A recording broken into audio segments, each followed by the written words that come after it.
Hello, hello, hello. Just to let you guys know, I did not do an episode of my thought or more thoughts no one asked for this Monday because like I said, I had a busy week and I know my limits, so I didn't do a stream, okay? But I will this upcoming Monday. I most definitely will. Make sure you join the Discord. Discord. Also, I will let you guys know that I'm doing tarot readings. I'm not gonna do one tonight because again, I know my limits. I just need the weekend to kind of reset.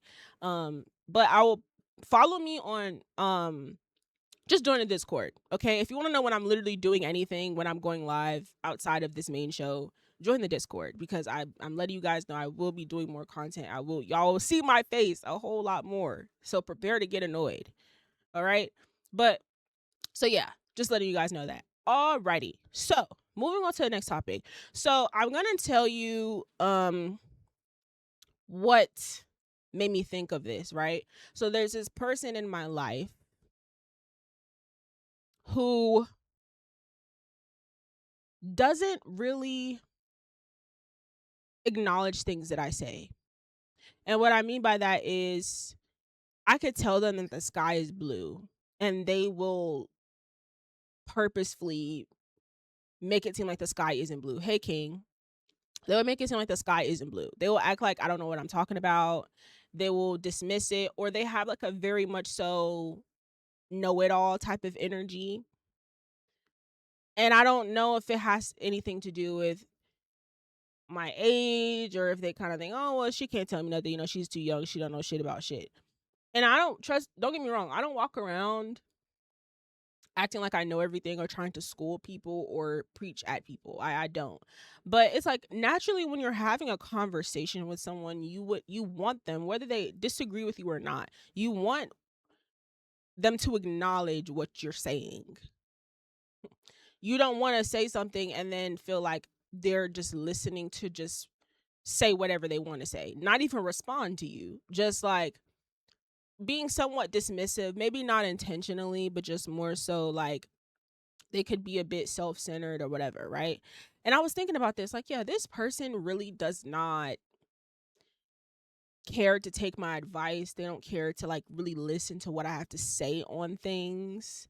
But don't get me wrong, we can have plenty of conversations. They're very funny, they're very helpful, right? They can, help me with a lot of different things. They're just not a very good listener. And I was thinking about it and I was like, honestly, I'm not really bothered by it, right? Because they make up for it in other areas, right? They make up for it in other areas and I realize I don't need to get everything I need out of one person. That's impossible. You can have one person in your life that lacks in a certain area and you could try to make them not lack in that certain area to please you. When it's like, if this person in your life isn't a great listener, right? You can either choose to just not have them in your life, or you could choose to pour more into the positives about that person and get whatever you're missing from that person from someone else, right? So this person isn't a very good listener, but I know plenty of people that are. You know what I'm saying? My mom is. My mom's a great listener. I can talk to her about anything and she will take it, she will digest it, and a lot of the time she will even take my advice, right? She acknowledges me and things that I say. Whether she agrees with it or not, she takes things into consideration and she's a very good listener. you know? And so it doesn't mean that just because this other person in my life isn't a good listener that I have to cut them off, because it's, especially if I don't feel like it's malicious or intentional, um or them trying to be nasty to me. I just know it's like their own character flaw that they'll have to eventually work through and process on their own. I don't have to do that for them. You know what I'm saying? I don't have to like interrupt their improvement process, or self-improvement process for them. That's something that they can learn on their own. Um the power in knowing how to pick and choose your battles is so important, because I'm like, before I even thought to make it a problem, I'm like, oh well, I actually don't need that from you. Like we can very much so still have a relationship where you actually don't have to really listen to things that I say. Like you don't have to. I can get that from other people.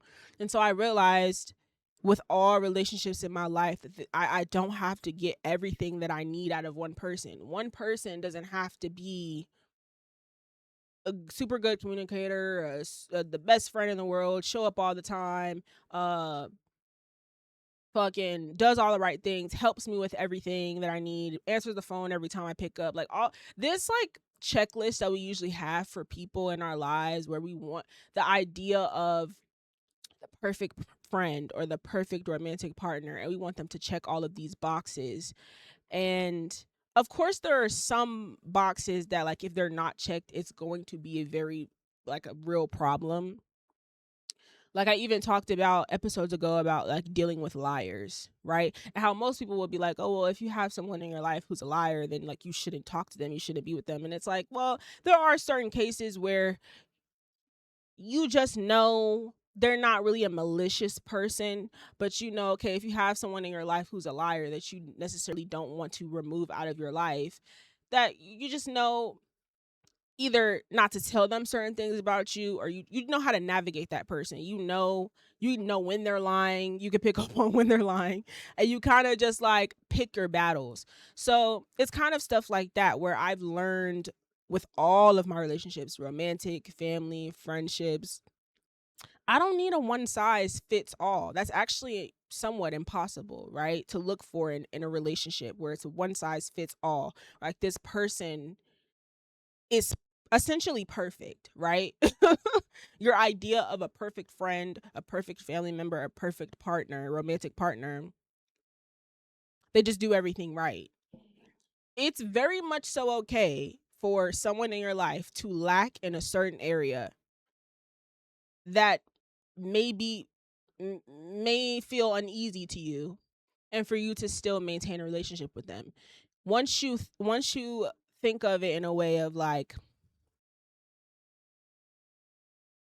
you know, there's a person in your life who isn't the best communicator. They might be a bit too harsh with things, right? They're a bit too harsh. They don't really know how to not sugarcoat, but say things in better ways, right? They might be a bit too harsh. So when you're having conversations and you just want to have a normal conversation without it being any like intense energy or it turning into a debate, that could be a problem for you, right? But there's still a way for you to modify that relationship without it being without you guys no longer being each other's lives.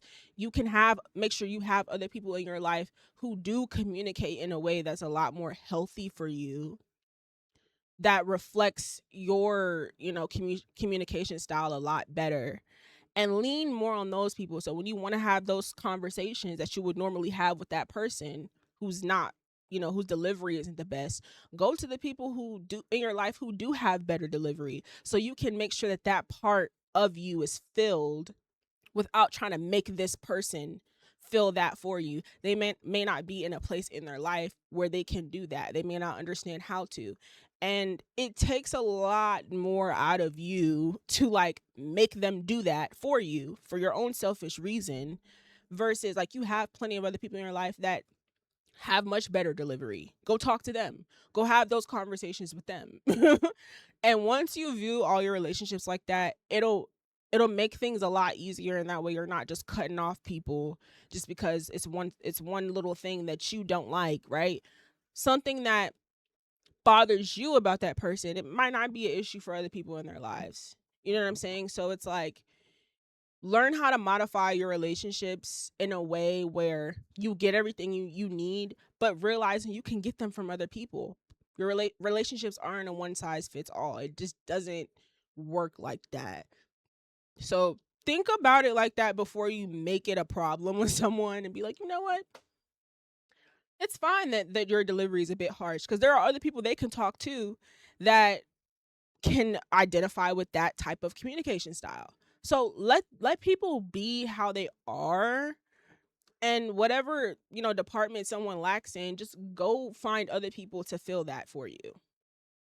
It's that simple. Even if in romantic situations, like um for example, like someone I'm talking to right now, I'm going to call him New Boy.